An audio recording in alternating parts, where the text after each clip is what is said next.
Hi hello friends, welcome to police fighters YouTube channel. ಸ್ನೇಹಿತರೆ, ಮೊದಲನೇದಾಗಿ ನೀವು ನಮ್ಮನ್ನು ಯೂಟ್ಯೂಬಲ್ಲಿ CET ಫೈಟರ್ಸ್ ಯೂಟ್ಯೂಬ್ ಚಾನಲ್ ಮತ್ತು ಪೊಲೀಸ್ ಫೈಟರ್ಸ್ ಯೂಟ್ಯೂಬ್ ಚಾನಲಲ್ಲೂ ಕೂಡ ಫಾಲೋ ಮಾಡ್ಬೋದು.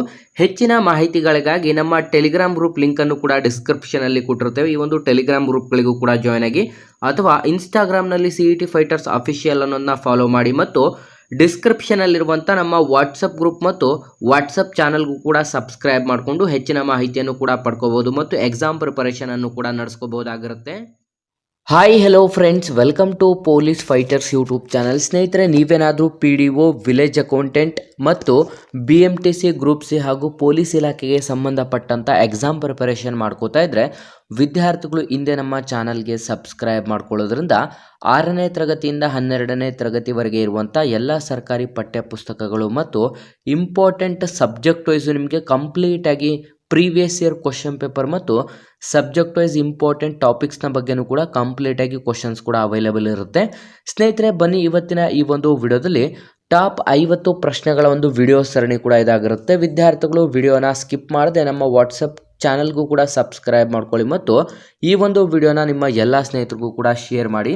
ಬನ್ನಿ ಇದೀಗ ಮೊದಲನೇ ಪ್ರಶ್ನೆಯನ್ನು ನೋಡ್ತಾ ಹೋಗೋದಾದರೆ, ಈ ಕೆಳಗಿನ ಯಾವ ಜಿಲ್ಲೆಯಲ್ಲಿ ಅಂತಂದರೆ ಸ್ನೇಹಿತರೆ, ಈ ಕೆಳಕಂಡ ಯಾವ ಒಂದು ಜಿಲ್ಲೆಗಳಲ್ಲಿ ಗುಡವಿ ಪಕ್ಷಿಧಾಮ ಇದೆ? ಸ್ನೇಹಿತರೆ, ಗುಡವಿ ಪಕ್ಷಿಧಾಮವನ್ನು ನಾವು ಯಾವ ಜಿಲ್ಲೆಯಲ್ಲಿ ಕಾಣಬಹುದಾಗಿದೆ ಅಂತ ನೋಡೋದಾದ್ರೆ ಸರಿಯಾದಂಥ ಉತ್ತರ ಆಪ್ಷನ್ ಎ, ಶಿವಮೊಗ್ಗ ಜಿಲ್ಲೆಯಲ್ಲಿ. ಸ್ನೇಹಿತರೆ, ಆಪ್ಷನ್ ಎ, ಶಿವಮೊಗ್ಗ ಜಿಲ್ಲೆಯಲ್ಲಿ ನಾವು ಗುಡವಿ ಪಕ್ಷಿಧಾಮವನ್ನು ಕೂಡ ಕಾಣಬಹುದಾಗಿರುತ್ತೆ. ಸ್ನೇಹಿತರೆ, ಪ್ರಮುಖವಾಗಿ ಯಾವ ಜಿಲ್ಲೆಗಳಲ್ಲಿ ಯಾವ ಒಂದು ಪಕ್ಷಿಧಾಮಗಳು ಬರುತ್ತದೆ ಮತ್ತು ಇಂಪಾರ್ಟೆಂಟ್ ಆಗಿ ಅತಿ ಮುಖ್ಯವಾಗಿ ನಮ್ಮ ಭಾರತದಲ್ಲಿರುವಂಥ ಸ್ಟೇಟ್ಸ್ಗಳಲ್ಲಿ, ವಿವಿಧ ಸ್ಟೇಟ್ಸ್ಗಳಲ್ಲಿ ಯಾವ ಸ್ಟೇಟಲ್ಲಿ ಯಾವ ಒಂದು ರಾಷ್ಟ್ರೀಯ ಉದ್ಯಾನವನಗಳು ಬರುತ್ತೆ ಅಂತಲೂ ಕೂಡ ಕಂಪ್ಲೀಟಾಗಿ ವಿದ್ಯಾರ್ಥಿಗಳು ತಿಳ್ಕೊಬೇಕಾಗಿರುತ್ತೆ. ಆ ಒಂದು ವಿಡಿಯೋ ಸರಣಿ ಕೂಡ ನಮ್ಮ ಚಾನಲಲ್ಲಿ ಅವೈಲೇಬಲ್ ಇದೆ, ವಿದ್ಯಾರ್ಥಿಗಳು ನೋಡಿ. ನೆಕ್ಸ್ಟ್ ಎರಡನೇ ಪ್ರಶ್ನೆ ಕಡೆಗೆ ಬರೋದಾದರೆ, ಈ ಕೆಳಗಿನ ಯಾವ ಶಾಸನದಿಂದ ವೀರಶರ್ಮನು ಮಯೂರ ಶರ್ಮನ ಅಜ್ಜನೆಂದು ತಿಳಿದು ಬರುತ್ತದೆ? ಸ್ನೇಹಿತರೆ, ಇದು ತುಂಬ ಇಂಪಾರ್ಟೆಂಟ್ ಪ್ರಶ್ನೆ ಆಗಿರುತ್ತೆ. ನಾವು ಇಂಪಾರ್ಟೆಂಟ್ ಪ್ರಶ್ನೆಗೆ ಈ ರೀತಿ ಸ್ಟಾರ್ ಮಾರ್ಕನ್ನು ಮೆನ್ಷನ್ ಮಾಡ್ತೀವಿ. ಯಾವ ಒಂದು ಶಾಸನದಿಂದ ವೀರಶರ್ಮನು ಮಯೂರ ಶರ್ಮನ ಅಜ್ಜನೆಂದು ತಿಳಿದು ಬರುತ್ತದೆ ಅಂತ ನೋಡೋದಾದ್ರೆ ಸರಿಯಾದಂಥ ಉತ್ತರ ಆಪ್ಷನ್ ಬಿ, ಗುಡ್ನಾಪುರ ಶಾಸನ. ಸ್ನೇಹಿತರೆ, ಆಪ್ಷನ್ ಬಿ, ಗುಡ್ನಾಪುರ ಶಾಸನದಿಂದ ತಿಳಿದು ಬರುತ್ತದೆ. ನೆಕ್ಸ್ಟ್ ಮೂರನೇ ಪ್ರಶ್ನೆ ಕಡೆಗೆ ಬರೋದಾದ್ರೆ, ಸ್ನೇಹಿತರೆ, ನೀವೇನಾದರೂ village accountant, PDO, BMTC, SDA, FDA ಮತ್ತು ಪೊಲೀಸ್ ಇಲಾಖೆಗೆ ಸಂಬಂಧಪಟ್ಟಂಥ ಎಕ್ಸಾಮ್ ಪ್ರಿಪರೇಷನ್ ಮಾಡಿಸ್ತಾ ಇದ್ದರೆ, ಇಲ್ಲಿ ಕಾಣಿಸ್ತಿರುವಂಥ ಈ ಸ್ಕ್ರೀನ್ ಮೇಲೆ ಕಾಣಿಸ್ತಿರುವಂಥ ಸಬ್ಜೆಕ್ಟ್ಸ್ಗಳ ಒಂದು ಕೋಚಿಂಗ್ ನೋಟ್ಸ್ ಮತ್ತು ಪ್ರೀವಿಯಸ್ ಇಯರ್ ಕ್ವಶನ್ ಪೇಪರ್ ಹಾಗೂ ಇಂಪಾರ್ಟೆಂಟ್ ಕ್ವಶನ್ ಪೇಪರ್ಗಳನ್ನು ಮೆನ್ಷನ್ ಮಾಡಲಾಗಿರುವಂಥ ಒಂದು PDF ಕೂಡ ಅವೈಲೇಬಲ್ ಇರುತ್ತೆ. ರಿಯಾಯಿತಿ ದರದಲ್ಲಿ ಈ ಒಂದು PDF ಪಡೆದುಕೊಂಡು ನಿಮ್ಮ ಒಂದು ಎಕ್ಸಾಮ್ ಪ್ರಿಪರೇಷನನ್ನು ಕೂಡ ನಡೆಸ್ಕೋಬಹುದಾಗಿರುತ್ತೆ. ಸ್ಕ್ರೀನಲ್ಲಿ ಕಾಣಿಸ್ತಿರುವಂಥ ವಾಟ್ಸಪ್ ನಂಬರ್ಗೆ ಹಿಂದೆ ಮೆಸೇಜ್ ಮಾಡಿ ಈ ಒಂದು PDF ಪಡೆದುಕೊಳ್ಳಿ. ಭಾರತೀಯ ರಿಸರ್ವ್ ಬ್ಯಾಂಕಿನ ಎರವಲು ನೀಡಿದಂಥ ದರವನ್ನು ಹೀಗೆಂದು ಕರೆಯುತ್ತಾರೆ? ಸ್ನೇಹಿತರೆ, ಭಾರತೀಯ ರಿಸರ್ವ್ ಬ್ಯಾಂಕಿಗೆ ಎರವಲು ನೀಡಿದ ದರವನ್ನು ಹೀಗೆಂದು ಕರೆಯುತ್ತಾರೆ ಅಂತ ಇಲ್ಲಿ ಪ್ರಶ್ನೆ ಕೂಡ ಕೇಳಲಾಗಿರುತ್ತೆ. ಸ್ನೇಹಿತರೆ, ಸರಿಯಾದಂಥ ಉತ್ತರ ಆಪ್ಷನ್ ಬಿ, ಹಿಮ್ಮುಖ ರಿಪೋ ದರ ಅಥವಾ ರಿವರ್ಸ್ ರಿಪೋ ರೇಟ್ ಅಂತಾನೂ ಕೂಡ ಕರೆಯಲಾಗುತ್ತದೆ. ಆಪ್ಷನ್ ಬಿ ಸರಿಯಾದಂಥ ಉತ್ತರವಾಗಿರುತ್ತೆ, ಅಥವಾ ಹಿಮ್ಮುಖ ರಿಪೋ ದರ ಅಥವಾ ರಿವರ್ಸ್ ರಿಪೋ ರೇಟ್ ಅಂತ ಕರೆಯಲಾಗುತ್ತದೆ. ನೆಕ್ಸ್ಟ್ ಸ್ನೇಹಿತರೆ, ನಿಮಗೆ ಈ ಒಂದು ವಿಡಿಯೋ ಏನಾದರೂ ತುಂಬ ಹೆಲ್ಪ್ಫುಲ್ ಆಗಿದೆ ಅಂತ ಏನಾದರೂ ಅನ್ನಿಸ್ತಾ ಇದ್ರೆ, ಇಲ್ಲಿ ಕಾಣಿಸ್ತಿರುವಂಥ ಈ ಒಂದು ನಂಬರ್ಗೆ ಫೋನ್ಪೇ ಅಥವಾ ಗೂಗಲ್ ಪೇಯಲ್ಲಿ ₹5 ಡೊನೇಟ್ ಮಾಡಿ, ಅಥವಾ ಇಲ್ಲಿ ಕಾಣಿಸ್ತಿರುವಂಥ ಈ ಒಂದು QR ಕೋಡ್ಗೂ ಕೂಡ ನೀವು ₹5 ಡೊನೇಟನ್ನು ಮಾಡಬಹುದಾಗಿರುತ್ತೆ. ನಿಮಗೆ ಇಷ್ಟ ಇದ್ದರೆ ಮಾತ್ರ ನೀವು ಈ ಒಂದು QR ಕೋಡ್ಗೆ ಅಥವಾ ಈ ಒಂದು ಫೋನ್ಪೇ ಅಥವಾ ಗೂಗಲ್ ಪೇಯಿಂದ ₹5 ನಮಗೆ ಡೊನೇಟ್ ಮಾಡಿ ಹೆಲ್ಪ್ ಕೂಡ ಮಾಡಬಹುದಾಗುತ್ತೆ. ಹಿಮೋಗ್ಲೋಬಿನಿನ ಕಾರ್ಯವೇನು? ಸ್ನೇಹಿತರೆ, ಹಿಮೋಗ್ಲೋಬಿನಿನ ಕಾರ್ಯವೇನು ಅಂತ ಇಲ್ಲಿ ಪ್ರಶ್ನೆ ಕೇಳಲಾಗಿರುತ್ತೆ. ಸರಿಯಾದಂಥ ಉತ್ತರ ಹಿಮೋಗ್ಲೋಬಿನಿನ ಕಾರ್ಯವೇನು ಅಂತಂದರೆ ಆಕ್ಸಿಜನ್ ಸಾಗಾಣಿಕೆ. ಸ್ನೇಹಿತರೆ, ಆಪ್ಷನ್ ಎ, ಆಕ್ಸಿಜನ್ ಸಾಗಾಣಿಕೆ ಸರಿಯಾದಂಥ ಉತ್ತರ ಕೂಡ ಆಗಿರುತ್ತೆ. ಸ್ನೇಹಿತರೆ, ಪ್ರಮುಖವಾಗಿ ನೀವು ಈಗ ಬರ್ತಿರುವಂಥ ಪ್ರತಿಯೊಂದು ಎಕ್ಸಾಮ್ಸಲ್ಲೇ ಆಗಿರಲಿ, ನಿಮಗೆ ಕಮ್ಯುನಿಕೇಷನ್ ಪೇಪರ್ ಅಂತಲೇ ಸಪ್ರೇಟ್ ಆಗಿರುತ್ತದೆ. ಅದರಲ್ಲಿ ಸಾಮಾನ್ಯ ಕನ್ನಡ 35 ಮಾರ್ಕ್ಸು, ಸಾಮಾನ್ಯ ಇಂಗ್ಲೀಷ್ 35 ಮಾರ್ಕ್ಸು ಮತ್ತು ನಿಮಗೆ ಸಾಮಾನ್ಯ ಕಂಪ್ಯೂಟರ್ ಜ್ಞಾನ 30 ಮಾರ್ಕ್ಸ್, ಟೋಟಲ್ 100 ಮಾರ್ಕ್ಸ್ಗೆ ಸೆಕೆಂಡ್ ಪೇಪರ್ ಅಂತ ಇರುತ್ತೆ. ವಿದ್ಯಾರ್ಥಿಗಳು ಕಂಪ್ಲೀಟ್ ಆಗಿ ಅದರ ಬಗ್ಗೆನೂ ಕೂಡ ವಿಡಿಯೋ ನಮ್ಮ ಚಾನಲಲ್ಲಿ ಅವೈಲೇಬಲ್ ಇರುತ್ತದೆ. ನೆಕ್ಸ್ಟ್ 5ನೇ ಪ್ರಶ್ನೆ ಕಡೆಗೆ ಬರೋದಾದ್ರೆ, ಬುದ್ಧನ ಸಮಕಾಲೀನ ಮಗಧ ದೊರೆ ಯಾರು ಸ್ನೇಹಿತರೆ? ಬುದ್ಧನ ಸಮಕಾಲೀನ ಮಗಧ ದೊರೆ ಯಾರು ಅಂತ ಪ್ರಶ್ನೆ ಆಗಿರುತ್ತೆ. ಇದು ಇಂಪಾರ್ಟೆಂಟ್ ಪ್ರಶ್ನೆ ಆಗಿರುತ್ತೆ ಸ್ನೇಹಿತರೆ. ಪ್ರಮುಖವಾಗಿ ನಿಮಗೆ ಯಾರ ಸಮಕಾಲೀನವರು ಯಾರು ಅಂತಾನೂ ಕೂಡ ಈ ರೀತಿಯಾಗಿ ಪ್ರಶ್ನೆ ಕೂಡ ಕೇಳಲಾಗುತ್ತದೆ. ಹಾಗಾಗಿ ಸರಿಯಾದಂಥ ಉತ್ತರ ಆಪ್ಷನ್ ಸಿ ಬಿಂಬಿಸಾರ ಸ್ನೇಹಿತರೆ. ಸರಿಯಾದಂಥ ಉತ್ತರ ಬುದ್ಧನ ಸಮಕಾಲೀನ ಮಗಧ ದೊರೆ ಯಾರು ಅಂತಂದರೆ ಬಿಂಬಿಸಾರ ಸರಿಯಾದಂಥ ಉತ್ತರ ಕೂಡ ಆಗಿರುತ್ತದೆ. ನೆಕ್ಸ್ಟ್ 6ನೇ ಪ್ರಶ್ನೆಯನ್ನು ನೋಡೋದಾದ್ರೆ, ವಾಯುವಿನ ಒತ್ತಡವನ್ನು ಅಳೆಯುವ ಮಾನ ಯಾವುದು ಸ್ನೇಹಿತರೆ? ವಾಯುವಿನ ಒತ್ತಡವನ್ನು ಅಳೆಯುವ ಮಾನ ಯಾವುದು ಅಂತ ಇಲ್ಲಿ ಪ್ರಶ್ನೆ ಕೇಳಲಾಗಿರುತ್ತೆ. ಸರಿಯಾದಂಥ ಉತ್ತರ ಆಪ್ಷನ್ ಡಿ ಬ್ಯಾರೋಮೀಟರ್ ಸ್ನೇಹಿತರೆ. ಆಪ್ಷನ್ ಡಿ ಬ್ಯಾರೋಮೀಟರ್ ಆಗಿರುತ್ತದೆ ಸ್ನೇಹಿತರೆ. ಅತಿ ಮುಖ್ಯವಾಗಿ ನಿಮಗೆ ವಿದ್ಯಾರ್ಥಿಗಳಿಗೆ ನಾನು ಪ್ರೀವಿಯಸ್ ಕ್ವಶನ್ ಪೇಪರ್ಗಳನ್ನು ಕೂಡ ಬಿಡಿಸಿದ್ದೀನಿ. ಆ ಒಂದು ವಿಡಿಯೋಗಳು ಕೂಡ ಅವೈಲೇಬಲ್ ಇರುತ್ತೆ. ನಾವು ಇಲ್ಲಿ ತಿಳಿಸ್ತಿರುವಂಥ ಒಂದು ಪ್ರಶ್ನೆಗಳು ಅತಿ ಹೆಚ್ಚು ಬಾರಿ ರಿಪೀಟೆಡ್ ಆಗಿರುವಂಥ ಪ್ರಶ್ನೆಗಳಾಗಿರುತ್ತೆ. ಹಾಗಾಗಿ ವಿದ್ಯಾರ್ಥಿಗಳು ವಿಡಿಯೋನ ಸ್ಕಿಪ್ ಮಾಡದೆ ಕೊನೆವರೆಗೂ ನೋಡಬೇಕಾಗಿರುತ್ತದೆ. ನೆಕ್ಸ್ಟ್ 7ನೇ ಪ್ರಶ್ನೆಯನ್ನು ನೋಡಿದ್ರೆ, ದ್ರಾವಣಗಳಲ್ಲಿ ಅತ್ಯಂತ ಹೆಚ್ಚು ವಿದ್ಯುತ್ ವಾಹಕ ಶಕ್ತಿಯ ರೂಪ ಯಾವುದು ಸ್ನೇಹಿತರೆ? ದ್ರಾವಣಗಳಲ್ಲಿ ಅತ್ಯಂತ ಹೆಚ್ಚು ವಿದ್ಯುತ್ ವಾಹಕ ಶಕ್ತಿಯ ರೂಪ ಯಾವುದು ಅಂತ ಇಲ್ಲಿ ಪ್ರಶ್ನೆ ಕೇಳಲಾಗಿರುತ್ತೆ. ಸರಿಯಾದಂಥ ಉತ್ತರ ಆಪ್ಷನ್ ಬಿ ನೀರು ಆಗಿರುತ್ತದೆ ಸ್ನೇಹಿತರೆ. ಆಪ್ಷನ್ ಬಿ ನೀರಿನಲ್ಲಿ ಅತಿ ಹೆಚ್ಚಿನ ಒಂದು ವಿದ್ಯುತ್ ವಾಹಕ ಶಕ್ತಿಯನ್ನು ಕೂಡ ಹೊಂದಿರುತ್ತದೆ. ನೆಕ್ಸ್ಟ್ 8ನೇ ಪ್ರಶ್ನೆ ಕಡೆಗೆ ಬರೋದಾದ್ರೆ, ಕುಂಭಮೇಳ ಪ್ರತಿ ಎಷ್ಟು ವರ್ಷಗಳಿಗೊಮ್ಮೆ ಆಚರಿಸಲಾಗುತ್ತದೆ ಅಥವಾ ಜರುಗುತ್ತದೆ ಸ್ನೇಹಿತರೆ? ಕುಂಭಮೇಳ ಎಲ್ರಿಗೂ ಕೂಡ ನಿಮಗೆ ಗೊತ್ತಿರುತ್ತದೆ. ಕುಂಭಮೇಳ ಪ್ರತಿ ಎಷ್ಟು ವರ್ಷಗಳಿಗೊಮ್ಮೆ ಆಚರಿಸಲಾಗುತ್ತದೆ ಅಂತ ಇಲ್ಲಿ ಪ್ರಶ್ನೆ ಕೇಳಲಾಗಿರುತ್ತೆ. ಸರಿಯಾದಂಥ ಉತ್ತರ ಆಪ್ಷನ್ ಬಿ 12 ವರ್ಷ ಸ್ನೇಹಿತರೆ. ಆಪ್ಷನ್ ಬಿ 12 ವರ್ಷ ಸರಿಯಾದಂಥ ಉತ್ತರವಾಗಿರುತ್ತದೆ. ಸ್ನೇಹಿತರೆ, ನಿಮ್ಗೆಲ್ರಿಗೂ ಕೂಡ ಗೊತ್ತಿರಬೇಕು, ಶ್ರವಣ ಬೆಳಗೊಳದಲ್ಲಿರುವ ಗೊಮ್ಮಟೇಶ್ವರ ಮೂರ್ತಿಗೆ ಕುಂಭಮೇಳ ಕೂಡ ಜರುಗುತ್ತದೆ.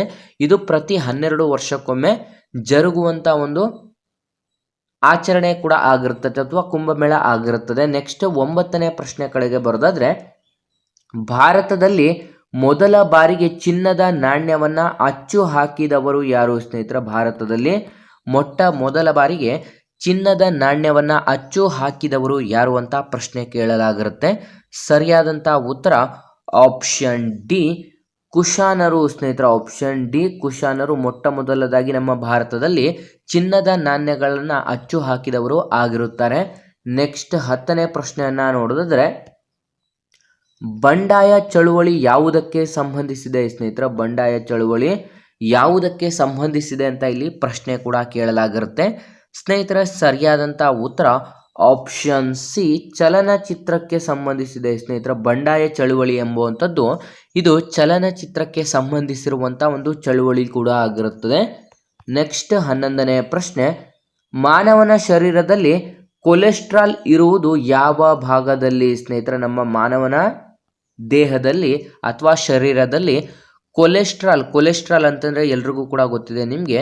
ಇದರ ಒಂದು ಕೊಲೆಸ್ಟ್ರಾಲ್ ಅಂತಂದರೆ ನಾವು ಏನಂತ ಕರಿತೀವಿ ಅಂತಂದರೆ, ಇದು ಕಂಪ್ಲೀಟಾಗಿ ನಮ್ಮ ಯಾವುದ ಭಾಗದಲ್ಲಿ ಇದು ಆವರಿಸಿಕೊಂಡಿರುತ್ತದೆ ಅಂತ ಇಲ್ಲಿ ಪ್ರಶ್ನೆ ಕೂಡ ಕೇಳಲಾಗಿರುತ್ತೆ. ಅಥವಾ ಬೊಜ್ಜು ಆಗಿರುತ್ತೆ, ಅಥವಾ ಇದು ಕಂಪ್ಲೀಟಾಗಿ ಎಲ್ಲಿ ಆವರಿಸಿಕೊಂಡಿರುತ್ತದೆ ಅಂತಂದರೆ ಸರಿಯಾದಂಥ ಉತ್ತರ ಆಪ್ಷನ್ ಡಿ ನಮ್ಮ ರಕ್ತದಲ್ಲಿ ಸ್ನೇಹಿತರೆ. ಆಪ್ಷನ್ ಡಿ ನಮ್ಮ ರಕ್ತದಲ್ಲಿ ಕಂಪ್ಲೀಟಾಗಿ ಕೊಲೆಸ್ಟ್ರಾಲ್ ಹರಡುವಿಕೆ ಆಗಿರುತ್ತದೆ. ನೆಕ್ಸ್ಟ್ 12ನೇ ಪ್ರಶ್ನೆಯನ್ನು ನೋಡಿದ್ರೆ, ಸಸ್ಯಗಳಿಗೆ ಜೀವವಿದೆ ಎಂಬುದನ್ನು ಗುರುತಿಸಿದಂಥ ಭಾರತೀಯ ವಿಜ್ಞಾನಿ ಯಾರು ಸ್ನೇಹಿತರೆ? ಸಸ್ಯಗಳಿಗೆ ಜೀವವಿದೆ ಅಂತ ಹೇಳಿದಂಥ ನಮ್ಮ ಭಾರತದ ವಿಜ್ಞಾನಿ ಯಾರು ಅಂತ ಇಲ್ಲಿ ಪ್ರಶ್ನೆ ಆಗಿರುತ್ತೆ. ಸರಿಯಾದಂಥ ಉತ್ತರ ಆಪ್ಷನ್ ಬಿ ಜಗದೀಶ್ ಚಂದ್ರ ಬೋಸ್ ಸ್ನೇಹಿತರೆ. ಜಗದೀಶ್ ಚಂದ್ರ ಬೋಸ್ ಆಪ್ಷನ್ ಬಿ ಸರಿಯಾದಂಥ ಉತ್ತರ ಕೂಡ ಆಗಿರುತ್ತದೆ. ನೆಕ್ಸ್ಟ್ 13ನೇ ಪ್ರಶ್ನೆ, ಹಿಮೋಗ್ಲೋಬಿನ್ನಲ್ಲಿರುವಂಥ ಲೋಹದ ಅಂಶ ಯಾವುದು ಸ್ನೇಹಿತರೆ? ಇದು ಕೂಡ ತುಂಬ ಎಕ್ಸಾಮ್ಸ್ಗಳಲ್ಲಿ ರಿಪೀಟೆಡ್ ಆಗಿರುವಂಥ ಪ್ರಶ್ನೆ ಆಗಿರುತ್ತೆ. ಹಿಮೋಗ್ಲೋಬಿನ್ಗಳಲ್ಲಿ ಇರುವಂಥ ಒಂದು ಲೋಹದ ಅಂಶ ಯಾವುದು ಅಂತ ಇಲ್ಲಿ ಪ್ರಶ್ನೆ ಆಗಿರುತ್ತೆ ಸ್ನೇಹಿತರೆ. ಸರಿಯಾದಂಥ ಉತ್ತರ ಆಪ್ಷನ್ ಎ ಕಬ್ಬಿಣದ ಅಂಶ ಸ್ನೇಹಿತರೆ. ಆಪ್ಷನ್ ಎ ಕಬ್ಬಿಣದ ಅಂಶವನ್ನು ನಾವು ಹಿಮೋಗ್ಲೋಬಿನ್ನಲ್ಲಿ ಕಾಣಬಹುದಾಗಿರುತ್ತದೆ. ಹಿಮೋಗ್ಲೋಬಿನ್ ಇದು ರಕ್ತದ ಕಲರ್ಗೆ ಬೇಕಿರುವಂಥ ಒಂದು ಏಜೆಂಟ್ ಕೂಡ ಆಗಿರುತ್ತದೆ. ನೆಕ್ಸ್ಟ್ ಪ್ರಶ್ನೆ ಕಡೆಗೆ ಬರೋದಾದರೆ 14ನೇ ಪ್ರಶ್ನೆ, ಪ್ರಪಂಚದ ಮೊದಲ ವಿಶ್ವವಿದ್ಯಾಲಯ ಎಂದು ಹೇಳಲಾಗುವಂಥ ತಕ್ಷಶಿಲಾ ಈಗ ಎಲ್ಲಿದೆ ಸ್ನೇಹಿತರೆ? ಪ್ರಸ್ತುತ ಈ ಒಂದು ತಕ್ಷಶಿಲಾ ವಿಶ್ವವಿದ್ಯಾನಿಲಯ ನಾವು ಎಲ್ಲಿ ಕಾಣಬಹುದಾಗಿದೆ ಅಂತ ಇಲ್ಲಿ ಪ್ರಶ್ನೆ ಕೇಳಲಾಗಿರುತ್ತದೆ. ಸ್ನೇಹಿತರೆ, ಇದೊಂದು ಪ್ರಪಂಚದ ಅತ್ಯಂತ ಹಳೆಯದಾದಂಥ ಒಂದು ವಿಶ್ವವಿದ್ಯಾನಿಲಯ ಅಂತಾನೂ ಕೂಡ ಕರೆಯಲಾಗುತ್ತದೆ. ಸ್ನೇಹಿತರೆ, ಸರಿಯಾದಂಥ ಉತ್ತರ ಆಪ್ಷನ್ ಸಿ, ಪಾಕಿಸ್ತಾನ್ನಲ್ಲಿ ಕಾಣಬಹುದಾಗಿರುತ್ತೆ. ಪ್ರಸ್ತುತ ಇದು ಪಾಕಿಸ್ತಾನದಲ್ಲಿ ಇರುತ್ತದೆ ಸ್ನೇಹಿತರೆ. ನೆಕ್ಸ್ಟ್ 15ನೇ ಪ್ರಶ್ನೆ, ಕೆಳಗಿನ ಯಾವುದು ದ್ರಾವಿಡ ಭಾಷೆ ಅಲ್ಲ ಸ್ನೇಹಿತರೆ? ಈ ಕೆಳಕಂಡವು ಯಾವುದು ದ್ರಾವಿಡ ಭಾಷೆ ಆಗಿರುವುದಿಲ್ಲ ಅಂತ ಪ್ರಶ್ನೆ ಆಗಿರುತ್ತೆ. ಸ್ನೇಹಿತರೆ, ವಿದ್ಯಾರ್ಥಿಗಳು ವಿಡಿಯೋನ ಅಂತಂದರೆ ಪ್ರಶ್ನೆಯನ್ನು ಕೊನೆವರೆಗೂ ನೋಡಿ ಅಲ್ಲ ಅಂತ ಕೇಳಲಾಗಿರುತ್ತೆ. ಹಾಗಾಗಿ ಸ್ನೇಹಿತರೆ, 15ನೇ ಪ್ರಶ್ನೆಗೆ ಸರಿಯಾದಂಥ ಉತ್ತರ ಆಪ್ಷನ್ ಬಿ, ಮರಾಠಿ ಆಗಿರೋದಿಲ್ಲ ಸ್ನೇಹಿತರೆ. ಆಪ್ಷನ್ ಬಿ, ಮರಾಠಿಯನ್ನು ಹೊರತುಪಡಿಸಿ ಕನ್ನಡ, ತಮಿಳು ಮತ್ತು ತೆಲುಗು ಇವೆಲ್ಲವೂ ಕೂಡ ಒಂದು ದ್ರಾವಿಡ ಭಾಷೆಗೆ ಉದಾಹರಣೆಯಾಗಿರುತ್ತದೆ. ನೆಕ್ಸ್ಟ್ 16ನೇ ಪ್ರಶ್ನೆ ಕಡೆಗೆ ಬರೋದಾದ್ರೆ, ಕೆಳಗಿನ ಯಾವ ಗಿಡದ ಮುಳ್ಳುಗಳನ್ನು ಹೊಂದಿದೆ ಸ್ನೇಹಿತರೆ? ಈ ಕೆಳಗಿನ ಯಾವ ಒಂದು ಗಿಡವು ಮುಳ್ಳುಗಳನ್ನು ಹೊಂದಿದೆ ಅಂತ ಇಲ್ಲಿ ಪ್ರಶ್ನೆ ಕೇಳಲಾಗಿರುತ್ತೆ. ಸ್ನೇಹಿತರೆ, ಮುಳ್ಳನ್ನು ಹೊಂದಿರುವಂಥ ಒಂದು ಗಿಡ ಯಾವುದು ಅಂತಂದರೆ ಆಪ್ಷನ್ ಸಿ, ನಿಂಬೆ ಗಿಡ ಸ್ನೇಹಿತರೆ. ಆಪ್ಷನ್ ಸಿ, ನಿಂಬೆ ಗಿಡ ಸರಿಯಾದಂಥ ಉತ್ತರವಾಗಿರುತ್ತೆ. ನಿಂಬೆ ಗಿಡದಲ್ಲಿ ಮುಳ್ಳುಗಳನ್ನು ಹೊಂದಿರುತ್ತದೆ. ಸ್ನೇಹಿತರ, ಪ್ರಮುಖವಾದಂಥ ಒಂದು ಎಕ್ಸಾಮ್ಸ್ಗಳಲ್ಲಿ ನಿಮಗೆ ಕೇಳಲಾಗುವಂಥ ಒಂದು ನಿಂಬೆ ಗಿಡದ ಬಗ್ಗೆ ಅತಿ ಹೆಚ್ಚಿನ ಬಾರಿ ರಿಪೀಟೆಡ್ ಆಗಿರುತ್ತೆ. ಇನ್ನೊಂದು ಪ್ರಶ್ನೆ ಏನು ಬರುತ್ತದೆ ಅಂತಂದರೆ, ನಿಂಬೆ ಗಿಡದ ಒಂದು ಹೂವು ಯಾವ ಕಲರ್ನಲ್ಲಿ ಇರುತ್ತದೆ? ನಿಂಬೆ ಗಿಡದ ಒಂದು ಹೂವು ಯಾವ ಕಲರ್ನಲ್ಲಿ ಇರುತ್ತದೆ ಅಂತಂದರೆ ಬಿಳಿ ಬಣ್ಣದಲ್ಲಿ ಇರುತ್ತೆ ಸ್ನೇಹಿತರೆ. ಇದು ಕೂಡ 2 ಬಾರಿ ರಿಪೀಟೆಡ್ ಆಗಿರುವಂಥ ಪ್ರಶ್ನೆ ಆಗಿರುತ್ತೆ. ನಿಂಬೆ ಗಿಡದ ಹೂವು ಬಿಳಿ ಬಣ್ಣದಲ್ಲಿದ್ದರೆ ಅದೇ ರೀತಿ ನಿಮಗೆ ಇನ್ನೊಂದು ಪ್ರಶ್ನೆ ಕೂಡ ರೈಸ್ ಆಗುತ್ತದೆ ಸ್ನೇಹಿತರೆ. ಸಾಸುವೆ ಗಿಡದ ಹೂವಿನ ಕಲರ್ ಯಾವುದು? ಸಾಸುವೆ ಗಿಡದ ಹೂವಿನ ಕಲರ್ ಯಾವುದು ಅಂತ ಕೇಳಲಾಗಿದ್ರೆ ನೀವು ಅದಕ್ಕೆ ಹಳದಿ ಅಂತ ಬರಿಬೇಕಾಗಿರುತ್ತೆ. ಹಳದಿ ಅಂತ ಆಪ್ಷನ್ ಕೊಟ್ಟಿದ್ರು ಅವರು, ಹಳದಿ ಅನ್ನುವಂಥ ಆಪ್ಷನ್ಗೆ ಟಿಕ್ ಮಾಡಬೇಕಾಗಿರುತ್ತೆ. ನಿಂಬೆ ಗಿಡದ ಕಲರ್, ಹೂವಿನ ಕಲರ್ ಬಿಳಿ ಆಗಿದ್ರೆ ಸಾಸುವೆ ಗಿಡದ ಹೂವಿನ ಕಲರ್ ಹಳದಿ ಆಗಿರುತ್ತೆ. ವಿದ್ಯಾರ್ಥಿಗಳು ಕನ್ಫ್ಯೂಸ್ ಆಗಬಾರ್ದು. ನೆಕ್ಸ್ಟ್ 17ನೇ ಪ್ರಶ್ನೆ ಕಡೆಗೆ ಬರೋದಾದರೆ, ಮೂಲಭೂತ ಹಕ್ಕುಗಳನ್ನು ತಾತ್ಕಾಲಿಕವಾಗಿ ರದ್ದು ಮಾಡುವ ಅಧಿಕಾರ ಯಾರಿಗಿದೆ ಸ್ನೇಹಿತರೆ? ಮೂಲಭೂತ ಹಕ್ಕುಗಳನ್ನು ತಾತ್ಕಾಲಿಕವಾಗಿ ರದ್ದು ಮಾಡುವಂಥ ಹಕ್ಕು ಯಾರಿಗೆ ಇದೆ ಅಂತ ನೋಡೋದಾದರೆ ಸರಿಯಾದಂಥ ಉತ್ತರ ಆಪ್ಷನ್ ಎ, ರಾಷ್ಟ್ರಪತಿಯವರಿಗೆ. ನಮ್ಮ ಭಾರತ ದೇಶದ ರಾಷ್ಟ್ರಪತಿಯವರಿಗೆ ಇದರ ಒಂದು ಹಕ್ಕು ಅಥವಾ ಅಧಿಕಾರ ಇರುತ್ತದೆ. ನಮ್ಮ ಭಾರತ ದೇಶದ ಮೊದಲ ಪ್ರಜೆ ಯಾರು ಅಂತ ಕೇಳಿದರೆ ರಾಷ್ಟ್ರಪತಿಯವರು ಆಗಿರುತ್ತಾರೆ.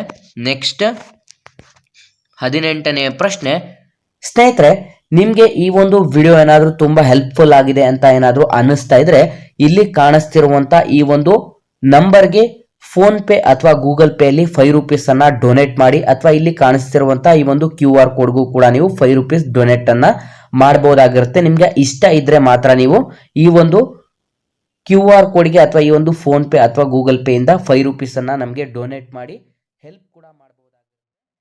ರಾಜ್ಯಸಭೆಯ ಸದಸ್ಯತ್ವದ ಅವಧಿ ಎಷ್ಟು ಅಂತ ಇಲ್ಲಿ ಪ್ರಶ್ನೆ ಕೇಳಲಾಗಿರುತ್ತೆ. ಸ್ನೇಹಿತರೆ, ರಾಜ್ಯಸಭೆಯ ಸದಸ್ಯತ್ವದ ಅವಧಿ ಎಷ್ಟು ಅಂತ ಇಲ್ಲಿ ಪ್ರಶ್ನೆಯನ್ನು ಕೇಳಲಾಗಿದ್ರೆ ಸರಿಯಾದಂಥ ಉತ್ತರ ಆಪ್ಷನ್ ಬಿ, 6 ವರ್ಷಗಳು ಆಗಿರುತ್ತೆ ಸ್ನೇಹಿತರೆ. Option B 6 ವರ್ಷಗಳಾಗಿರುತ್ತೆ. ಅದೇ ರಾಜ್ಯಸಭೆಯ ಅವಧಿ ಅಂತ ಕೇಳಿದ್ರೆ ಅದು ಜೀವಂತ ಪರ್ಯಂತ, ಅದಕ್ಕೆ ಇನ್ನೊಂದು ಪ್ರಶ್ನೆ ಹೇಳಲಾಗುತ್ತದೆ ಅಥವಾ ಅದಕ್ಕೆ ಇನ್ನೊಂದು ಆಪ್ಷನ್ಗಳು ಬೇಕಾಗುತ್ತೆ. ಅದು ಶಾಶ್ವತ ಸದನ ಅಂತಲೂ ಕೂಡ ಕರಿತೀವಿ. ಅದಕ್ಕೆ ಶಾಶ್ವತ ಸದನ ಅಂತ ಕರಿತೀವಿ. ರಾಜ್ಯಸಭೆಯ ಸದಸ್ಯರ ಅವಧಿ ಕೇಳಿದರೆ 6 ವರ್ಷ ಆಗಿರುತ್ತೆ. ರಾಜ್ಯಸಭೆಯ ಅವಧಿ ಅಂತ ಕೇಳಿದ್ರೆ ಅಲ್ಲೇನಾದರೂ ಶಾಶ್ವತ ಸದನ ಅಂತ ಏನಾದರೂ ನಿಮಗೆ ಆಪ್ಷನ್ಗಳು ಕೊಟ್ಟಿದ್ರೆ ಅದಕ್ಕೆ ನೀವು ಟಿಕ್ ಮಾಡಬೇಕಾಗಿರುತ್ತದೆ. ನೆಕ್ಸ್ಟ್ 19ನೇ ಪ್ರಶ್ನೆ, ಅಂಟಾರ್ಟಿಕಾದಲ್ಲಿರುವಂಥ ಭಾರತೀಯ ಸಂಶೋಧನಾ ಕೇಂದ್ರದ ಹೆಸರು ಏನು ಸ್ನೇಹಿತರೆ? ಅಂಟಾರ್ಟಿಕಾದಲ್ಲಿರುವಂಥ ನಮ್ಮ ಭಾರತೀಯ ಸಂಶೋಧನಾ ಕೇಂದ್ರದ ಹೆಸರು ಏನು ಅಂತ ನೋಡಿದ್ರೆ ಸರಿಯಾದಂಥ ಉತ್ತರ ಆಪ್ಷನ್ ಎ, ಮೈತ್ರಿ ಸ್ನೇಹಿತರೆ. ಆಪ್ಷನ್ ಎ, ಮೈತ್ರಿ ಸರಿಯಾದಂಥ ಉತ್ತರ ಕೂಡ ಆಗಿರುತ್ತೆ. ನೆಕ್ಸ್ಟ್ 20ನೇ ಪ್ರಶ್ನೆ, ಯಾವ ರೀತಿಯ ಮಣ್ಣು ನೆನೆದಾಗ ಉಬ್ಬುತ್ತದೆ ಮತ್ತು ಒಣಗಿದಾಗ ಬಿರಿಯುತ್ತದೆ ಸ್ನೇಹಿತರೆ? ಯಾವ ಮಣ್ಣು, ಈ ಕೆಳಕಂಡ ಯಾವ ಮಣ್ಣು ಅದು ನೆನೆದಾಗ ಉಬ್ಬುತ್ತದೆ ಮತ್ತು ಒಣಗಿದಾಗ ಬಿರಿಯುತ್ತದೆ ಅಂತಂದರೆ ಅದು ಕಂಪ್ಲೀಟಾಗಿ ಸೀಳು ಬಿಡುತ್ತದೆ ಅಂತ ಇಲ್ಲಿ ಪ್ರಶ್ನೆ ಆಗಿರುತ್ತೆ ಸ್ನೇಹಿತರೆ. ಆ ಮಣ್ಣು ಯಾವುದು ಅಂತ ನೋಡಿದ್ರೆ ಸರಿಯಾದಂಥ ಉತ್ತರ ಆಪ್ಷನ್ ಸಿ ಕಪ್ಪು ಮಣ್ಣು ಸ್ನೇಹಿತರೆ. ಆಪ್ಷನ್ ಸಿ ಕಪ್ಪು ಮಣ್ಣು ಆಗಿರುತ್ತೆ. ಕಪ್ಪು ಮಣ್ಣಲ್ಲಿ ನೀವು ಕ್ಲೇ ಮಾಡಲಿಂಗ್ ಎಲ್ಲ ಮಾಡ್ತೀರಾ. ಆ ಒಂದು ಕ್ಲೇ ಮಾಡಲಿಂಗ್ ಮಾಡಬೇಕಾದ್ರೆ ನೀವು ಗಮನಿಸ್ಬೋದು, ಅದು ಮೊದಲನೇದಾಗಿ ಯಾವುದೇ ರೀತಿಯಾದಂಥ ಬಿರುಕು ಬಿಟ್ಟಿರೋದಿಲ್ಲ, ನಂತರ ಅದು ಒಣಗಿದ ನಂತರ ಬಿರುಕು ಬಿಡುತ್ತದೆ. ಈ ಒಂದು ಕಪ್ಪು ಮಣ್ಣಲ್ಲಿ ಅತಿ ಹೆಚ್ಚಿನದಾಗಿ ಬೆಳೆಯಲಾಗುವಂಥ ಒಂದು ಬೆಳೆ ಯಾವುದು ಅಂತಂದರೆ ಹತ್ತಿ ಆಗಿರುತ್ತದೆ. ಕಪ್ಪು ಮಣ್ಣು ಅತಿ ಹೆಚ್ಚಿನದಾಗಿ ಯಾವ ಬೆಳೆಗೆ ಸೂಕ್ತವಾಗಿದೆ ಅಂತ ಪ್ರಶ್ನೆ ಆಗಿದ್ರೆ ಹತ್ತಿಗೆ ಸೂಕ್ತವಾಗಿದೆ, ಸರಿಯಾದಂಥ ಉತ್ತರವಾಗಿರುತ್ತೆ. ನೆಕ್ಸ್ಟ್ 21ನೇ ಪ್ರಶ್ನೆ, ಹಿಡಕಲ್ ಅಣೆಕಟ್ಟು ಯಾವ ನದಿಗೆ ಕಟ್ಟಲಾಗಿದೆ ಸ್ನೇಹಿತರೆ? ಹಿಡಕಲ್ ಜಲಾಶಯ ಈ ಕೆಳಕಂಡ ಯಾವ ಒಂದು ನದಿಗೆ ಅಡ್ಡಲಾಗಿ ನಿರ್ಮಿಸಲಾಗಿದೆ ಅಂತ ಪ್ರಶ್ನೆ ಆಗಿರುತ್ತದೆ. ಸರಿಯಾದಂಥ ಉತ್ತರ ಆಪ್ಷನ್ ಸಿ ಘಟಪ್ರಭಾ ನದಿಗೆ ಸ್ನೇಹಿತರೆ. ಆಪ್ಷನ್ ಸಿ ಘಟಪ್ರಭಾ ನದಿಗೆ ಈ ಒಂದು ಹಿಡಕಲ್ ಅಣೆಕಟ್ಟು ಅಡ್ಡಲಾಗಿ ನಿರ್ಮಿಸಲಾಗಿರುತ್ತದೆ. ನೆಕ್ಸ್ಟ್ 22ನೇ ಪ್ರಶ್ನೆಯನ್ನು ನೋಡೋದಾದ್ರೆ, ಬಾದಾಮಿಯಲ್ಲಿರುವಂಥ ಗುಹಾಂತರ ದೇವಾಲಯಗಳನ್ನು ಕಟ್ಟಿದವರು ಯಾರು ಸ್ನೇಹಿತರೆ? ಬಾದಾಮಿಯಲ್ಲಿರುವಂಥ ಗುಹಾಂತರ ದೇವಾಲಯಗಳನ್ನು ಕಟ್ಟಿದವರು ಯಾರು ಅಂತ ಪ್ರಶ್ನೆ ಆಗಿರುತ್ತದೆ. ಸರಿಯಾದಂಥ ಉತ್ತರ ಆಪ್ಷನ್ ಬಿ ಚಾಲುಕ್ಯರು ಸ್ನೇಹಿತರೆ. ಆಪ್ಷನ್ ಬಿ ಚಾಲುಕ್ಯರು ಈ ಒಂದು ಬಾದಾಮಿಯಲ್ಲಿರುವಂಥ ಗುಹಾಂತರ ದೇವಾಲಯನ ನಿರ್ಮಿಸಿದವರು ಆಗಿರುತ್ತಾರೆ. ನೆಕ್ಸ್ಟ್ 23ನೇ ಪ್ರಶ್ನೆ, ಕರ್ನಾಟಕದಲ್ಲಿ ಪ್ರಸಿದ್ಧವಾದಂಥ ಒಂದು ಬೌದ್ಧರ ಅವಶೇಷಗಳು ಎಲ್ಲಿವೆ ಸ್ನೇಹಿತರೆ? ಕರ್ನಾಟಕದಲ್ಲಿ ಪ್ರಸಿದ್ಧವಾದಂಥ ಬೌದ್ಧರ ಅವಶೇಷಗಳು ಎಲ್ಲಿ ಕಾಣಬಹುದು ಅಂತಂದರೆ ಸರಿಯಾದಂಥ ಉತ್ತರ ಆಪ್ಷನ್ ಸಿ ಸನ್ನತಿಯಲ್ಲಿ ಕಾಣಬಹುದು ಸ್ನೇಹಿತರೆ. ಆಪ್ಷನ್ ಸಿ ಸನ್ನತಿಯಲ್ಲಿ ಕಾಣಬಹುದಾಗಿರುತ್ತದೆ. ನೆಕ್ಸ್ಟ್ 24ನೇ ಪ್ರಶ್ನೆ, ಲೋಕಸಭೆಯ ಮೊದಲ ಅಧ್ಯಕ್ಷಕರು ಯಾರು? ಲೋಕಸಭೆಯ ಮೊದಲ ಅಧ್ಯಕ್ಷಕರು ಯಾರು ಅಂತ ಇಲ್ಲಿ ಪ್ರಶ್ನೆ ಆಗಿರುತ್ತೆ. ಸರಿಯಾದಂಥ ಉತ್ತರ option A Ganeshan S Mavalankar ಅಥವಾ ಜಿ ವಿ ಮಾವಳಂಕರ್ ಅಂತಲೂ ಕೂಡ ಕರೆಯಲಾಗುತ್ತದೆ, ಅಥವಾ ಗಣೇಶನ್ ಎಸ್ ಮಾವಳಂಕರ್ ಸರಿಯಾದಂಥ ಉತ್ತರ ಕೂಡ ಆಗಿರುತ್ತೆ. ನೆಕ್ಸ್ಟ್ 25ನೇ ಪ್ರಶ್ನೆಯನ್ನು ನೋಡಿದ್ರೆ, ಆನಂದ ಮಠ ಪುಸ್ತಕದ ಲೇಖಕರು ಯಾರು ಸ್ನೇಹಿತರೆ? ಆನಂದ ಮಠ ಪುಸ್ತಕದ ಲೇಖಕರು ಯಾರು ಅಂತ ಪ್ರಶ್ನೆ ಆಗಿರುತ್ತೆ. ಸರಿಯಾದಂಥ ಉತ್ತರ ಆಪ್ಷನ್ ಎ ಬಂಕಿಮ ಚಂದ್ರ ಚಟರ್ಜಿ ಸ್ನೇಹಿತರೆ. ಆಪ್ಷನ್ ಎ ಬಂಕಿಮ ಚಂದ್ರ ಚಟರ್ಜಿ ಸರಿಯಾದಂಥ ಉತ್ತರವಾಗಿರುತ್ತದೆ.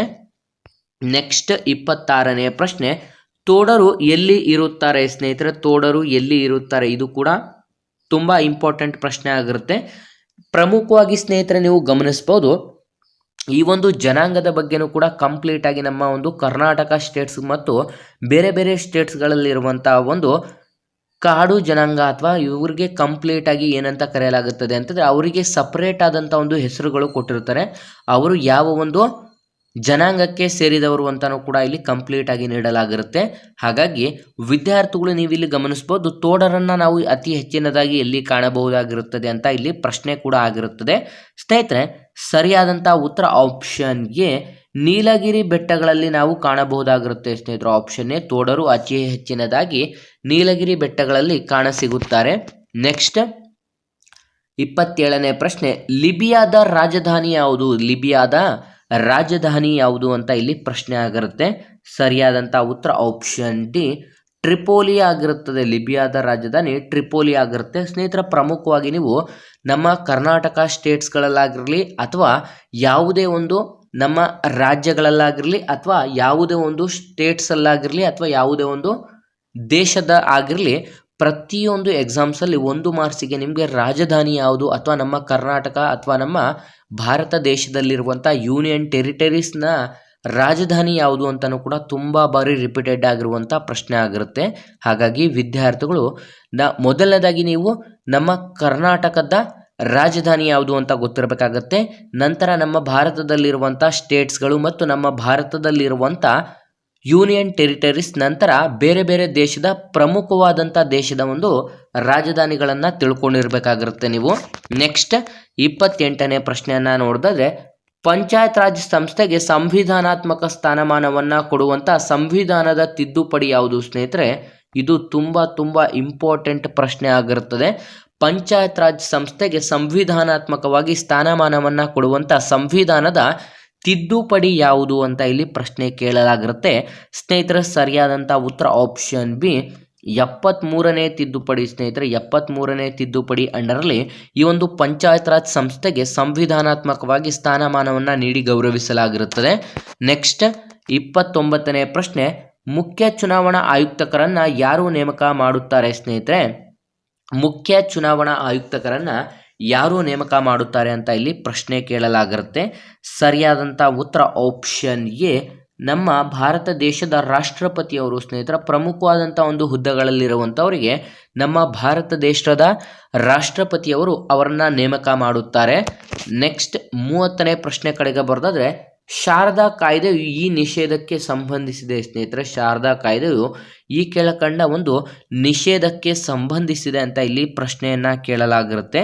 ಸರಿಯಾದಂಥ ಉತ್ತರ ಆಪ್ಷನ್ ಬಿ, ಬಾಲ್ಯ ವಿವಾಹದ ನಿಷೇಧ ಸ್ನೇಹಿತರ. ಆಪ್ಷನ್ ಬಿ, ಬಾಲ್ಯ ವಿವಾಹದ ನಿಷೇಧಕ್ಕಾಗಿ ಈ ಒಂದು ಶಾರದಾ ಕಾಯ್ದೆಯನ್ನು ನಿರ್ಮಿಸಲಾಗಿರುತ್ತದೆ. ನೆಕ್ಸ್ಟ್ 31ನೇ ಪ್ರಶ್ನೆ, ಇಸ್ರೋದ ಮುಖ್ಯ ನಿಯಂತ್ರಣ ಸೌಕರ್ಯವು ಎಲ್ಲಿದೆ ಸ್ನೇಹಿತರೆ? ಇಸ್ರೋದ ಒಂದು ಮುಖ್ಯ ನಿಯಂತ್ರಣ ಸೌಕರ್ಯವು ಎಲ್ಲಿದೆ ಅಂತ ಅಥವಾ ಕೇಳಲಾಗಿರುತ್ತೆ. ಇಸ್ರೋದ ಒಂದು ಕಂಟ್ರೋಲಿಂಗ್ ಸೆಂಟರ್ ಎಲ್ಲಿದೆ ಅಂತ ಇಲ್ಲಿ ಪ್ರಶ್ನೆ ಆಗಿರುತ್ತೆ ಸ್ನೇಹಿತರೆ. ಸರಿಯಾದಂಥ ಉತ್ತರ ಆಪ್ಷನ್ ಸಿ, ನಮ್ಮ ಹಾಸನದಲ್ಲಿರುತ್ತದೆ. ಆಪ್ಷನ್ ಸಿ, ನಮ್ಮ ಹಾಸನದಲ್ಲಿ ಈ ಒಂದು ಇಸ್ರೋದ ಕಂಟ್ರೋಲಿಂಗ್ ಸೆಂಟರನ್ನು ಕೂಡ ನಾವು ಕಾಣಬಹುದಾಗಿರುತ್ತದೆ. ನೆಕ್ಸ್ಟ್ 32ನೇ ಪ್ರಶ್ನೆ, ಕುಚುಪುಡಿ ಯಾವ ರಾಜ್ಯದ ನಾಟ್ಯ ಪ್ರಕಾರವಾಗಿದೆ ಸ್ನೇಹಿತರೆ? ಕುಚುಪುಡಿ ಯಾವ ರಾಜ್ಯದ ಒಂದು ನಾಟ್ಯ ಪ್ರಕಾರವಾಗಿದೆ ಅಂತ ಪ್ರಶ್ನೆ ಕೇಳಲಾಗಿರುತ್ತೆ. ಸರಿಯಾದಂಥ ಉತ್ತರ ಆಪ್ಷನ್ ಸಿ, ಆಂಧ್ರ ಪ್ರದೇಶ ಸ್ನೇಹಿತರ. ಆಪ್ಷನ್ ಸಿ, ಆಂಧ್ರ ಪ್ರದೇಶದ ಒಂದು ನಾಟ್ಯ ಕೂಡ ಇದಾಗಿರುತ್ತೆ ಸ್ನೇಹಿತರ. ಪ್ರಮುಖವಾಗಿ ಪ್ರತಿಯೊಂದು ಸ್ಟೇಟ್ಸ್ಗಳಲ್ಲಿ ಅಂತಾರೆ ಇಂಪಾರ್ಟೆಂಟ್ ಆಗಿ ನಿಮಗೆ 8 ಒಂದು ನಾಟ್ಯಗಳನ್ನು ಕೂಡ ಕಾಣಬಹುದು. ಆ ಒಂದು ನಾಟ್ಯಗಳು ಯಾವ ಸ್ಟೇಟ್ಸಿಗೆ ಒಳಗೊಂಡಿರುತ್ತೆ ಅಥವಾ ಯಾವ ಸ್ಟೇಟ್ಸಿಗೆ ಸಂಬಂಧಪಡುತ್ತದೆ ಅಂತ ನಿಮಗೆ ಪ್ರಶ್ನೆ ಕೇಳಲಾಗಿರುತ್ತೆ ಸ್ನೇಹಿತರೆ. ನೀವು ಪ್ರಮುಖವಾಗಿ ಆ ಒಂದು 8 ನಾಟ್ಯಗಳು ಯಾವ ಸ್ಟೇಟ್ಸಿಗೆ ಸಂಬಂಧಪಡುತ್ತದೆ ಅಂತ ಕಂಪ್ಲೀಟ್ ಆಗಿ ತಿಳ್ಕೊಬೇಕಾಗಿರುತ್ತೆ. ಕುಚುಪುಡಿ ಆಂಧ್ರಕ್ಕೆ ಸಂಬಂಧಪಡುತ್ತದೆ. ಕಥಕ್ಕಳಿ, ನೆಕ್ಸ್ಟ್ ಇನ್ನೊಂದು ನಿಮಗೆ ಮೋಹಿನಿ ಅಟ್ಟಂ, ಇದು ಕೇರಳಕ್ಕೆ ಸಂಬಂಧಪಡುತ್ತದೆ. ನೆಕ್ಸ್ಟ್ ನಮ್ಮ ಕರ್ನಾಟಕದಲ್ಲಿ ಯಕ್ಷಗಾನ ಬರುತ್ತದೆ. ನೆಕ್ಸ್ಟ್ ತಮಿಳುನಾಡಿನಲ್ಲಿ ಭರತನಾಟ್ಯ ಬರುತ್ತದೆ ಸ್ನೇಹಿತರೆ. ಇವಿಷ್ಟು ಕೂಡ ಇಂಪಾರ್ಟೆಂಟ್ ಆದಂಥ ಒಂದು ಪ್ರಶ್ನೆ ಆಗಿರುತ್ತೆ. ನೆಕ್ಸ್ಟ್ 32ನೇ ಪ್ರಶ್ನೆ ಆಯಿತು. ಈಗ 33ನೇ ಪ್ರಶ್ನೆ ಕಡೆಗೆ ಬರೋದಾದ್ರೆ, ಬ್ರಿಟಿಷ್ ಇಂಡಿಯಾದ ಕೊನೆಯ ಗವರ್ನರ್ ಜನರಲ್ ಯಾರು ಸ್ನೇಹಿತರೆ? ಬ್ರಿಟಿಷ್ ಇಂಡಿಯಾದ ಕೊನೆಯ ಗವರ್ನರ್ ಜನರಲ್ ಯಾರು ಅಂತ ಇಲ್ಲಿ ಪ್ರಶ್ನೆಯನ್ನು ಕೇಳಲಾಗಿರುತ್ತೆ. ಸರಿಯಾದಂಥ ಉತ್ತರ option D, lord Mount baton ಸ್ನೇಹಿತರೆ. ಲಾರ್ಡ್ ಮೌಂಟ್ ಬ್ಯಾಟನ್ ಸರಿಯಾದಂಥ ಉತ್ತರವಾಗಿರುತ್ತೆ ಸ್ನೇಹಿತರೆ. ನಿಮಗೆ ಇದಕ್ಕೆ ಇನ್ನೊಂದು ಪ್ರಶ್ನೆ ಕೇಳಲಾಗುತ್ತದೆ, ಬ್ರಿಟಿಷ್ ಇಂಡಿಯಾದ ಸ್ವತಂತ್ರ ಭಾರತದ ಮೊದಲ ಗವರ್ನರ್ ಜನರಲ್ ಯಾರು ಸ್ನೇಹಿತರೆ? ಬ್ರಿಟಿಷ್ ಇಂಡಿಯಾದ ಸ್ವತಂತ್ರ ಭಾರತದ ಮೊದಲ ಗವರ್ನರ್ ಜನರಲ್ ಯಾರು ಅಂತ ಕೇಳಿದ್ರೆ ಅದಕ್ಕೂ ಕೂಡ ಲಾರ್ಡ್ ಮೌಂಟ್ ಬ್ಯಾಟನ್ ಆಗಿರುತ್ತೆ. ನಂತರ ನಮ್ಮ ಸ್ವತಂತ್ರ ಭಾರತದ ಭಾರತೀಯ ಮೊದಲ ಗವರ್ನರ್ ಜನರಲ್ ಯಾರು ಅಂತ ಕೇಳಿದ್ರೆ ಸಿ ರಾಜಗೋಪಾಲಾಚಾರಿ ಆಗಿರುತ್ತೆ ಸ್ನೇಹಿತರೆ. ಇದರ ಬಗ್ಗೆ 3 ಪ್ರಶ್ನೆಗಳು ನಿಮಗೆ ಡಿಫ್ರೆನ್ಸ್ ಗೊತ್ತಿರಬೇಕಾಗಿರುತ್ತೆ.